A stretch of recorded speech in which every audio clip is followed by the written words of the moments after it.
هي ايه أهمية المنطقة الاقتصادية لقناة السويس؟ أنا مصطفى الغريب ودي فيديوهات السؤال الصح.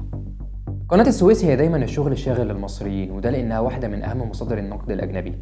كفاية إنها بتدخل البلد حوالي 7 مليار دولار، ويمكن ده السبب لأنها أكتر حاجة بيطلع عنها شائعات. وفي إطار التنمية والتطوير الدايم للقناة تم إنشاء وتطوير المنطقة الاقتصادية لقناة السويس، واللي بتقع حول الطريق الدولي البحري الرئيسي اللي هو ممر قناة السويس، واللي بيربط أوروبا مع شرق وشمال أفريقيا مع آسيا كمان، واللي بتمر عبر الخليج العربي لخدمة غالبية التجارة العالمية. بيمر من خلالها حوالي 20% من تجارة الحاويات العالمية، و10% من التجارة المنقولة في البحر، وتقريبا 18,000 سفينة بتعدي فيها كل سنة. الهدف الأساسي بقى من المنطقة الاقتصادية لقناة السويس هو إنها تكون واحدة من المراكز اللوجستية الرئيسية في المنطقة، ومن أهم الأهداف كمان كان تطوير 6 مواني وتوفير الخدمات اللوجستية وأعمال الصيانة الملاحية، ثم إصلاح السفن وتزويدها بالوقود وغيره. هي بتضم كمان منطقتين صناعيتين، الأولى هي المنطقة الصناعية بالسخنة، واللي بتعتبر واحدة من أكبر المجمعات الصناعية المتكاملة في العالم. المنطقة بمساحة 210 كيلو متر، وبتدعم أنشطة التصنيع الخفيفة والمتوسطة والتقيلة، وكمان الأنشطة التجارية والقدرة على استضافة أكثر من 85,000 وظيفة. ومن أهم الصناعات اللي فيها تجميع قطع غيار السيارات والأجهزة الإلكترونية والأدوية وصناعة الأغذية والكيماويات والبتروكيماويات وغيرها كتير. المنطقة الثانية بقى هي المنطقة الصناعية بشرق بورسعيد، واللي بتعتبر منطقة استثمارية واعدة عند المدخل الشمالي للقناة، وهي بتقع على مساحة حوالي 63 كيلومتر مربع، ومخصصة لاستقبال أنشطة التصنيع المختلفة بجانب مجموعة واسعة من التجمعات الصناعية. ومن أهم الصناعات فيها تجميع السيارات والصناعات المغذية بجانب مجمعات الصناعات الصغيرة والمتوسطة. بما إننا فتحنا موضوع قناة السويس، فأنا عامل فيديو مختصر فيه خلاصة الموضوع بتاع بيع القناة،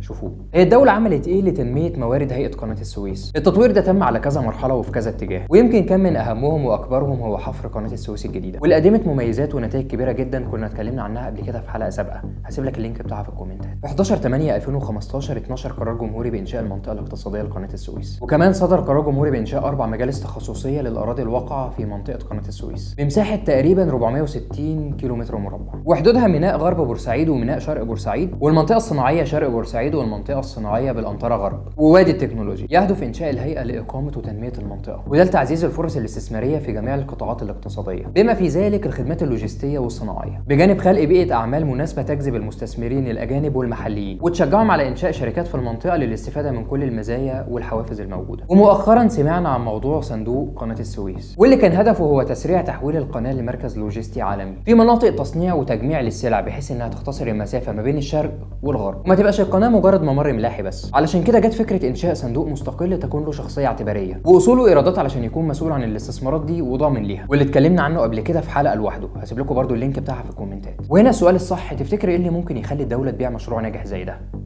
سلام.